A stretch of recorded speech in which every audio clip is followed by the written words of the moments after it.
1 Nephi chapter 9. Nephi anagawa mbiri m'magawo awiri. Gawo lililonse likutchedwa kuti chimbale cha Nephi. Zimbale zazikulu munalembedwa mbiri chabe ya anthu amene zimbale zing'onozing'ono zasunga kwenikweni mbiri ya zinthu zopatulika. Izi zinalembedwa pakati pa zaka 600 to 592 BC Yesu Khristu asanabadwe. Verse 1.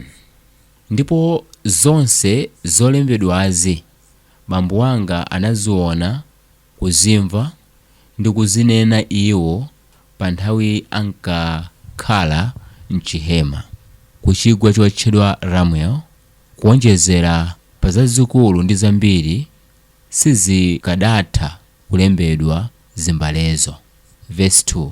Iye monga ndinanena poyamba za zimbalezi, sikunali kotheka kulembera zinthu zonse pa izi, makamaka mbiri yokhudza makolo anga, popeza kuti ndinaona kuti chinali choyenera kusiyanitsa mbiri ziwirizi, ngakhale zonse zinatchedwa mayina awo kuchokera ku dzina langa la Nephi.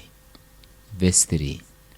Komatu ndinalandira malangizo kuchokera kwa Ambuye kuti ndilembere pa zimbale zing'onozing'ono zinthu zomwe ndi zopatulika mwapaderadera, kuti zikhale ndi mndandanda wa zinthu zauzimu zofunikira kwa anthu a mtundu wanga.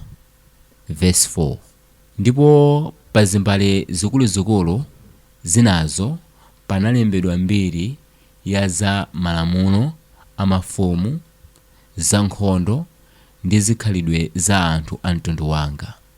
Verse 5. Choncho Mulungu anandilangiza ine kuti ndipange zimbalezi m'cholinga choyenera chomwe Iye yekha ndi amene akudziwa, osati ine ayi. Verse 6.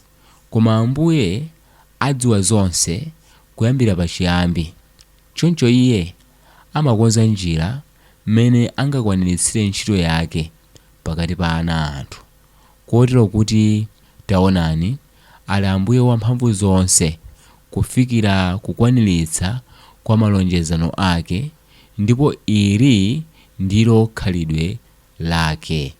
Amen.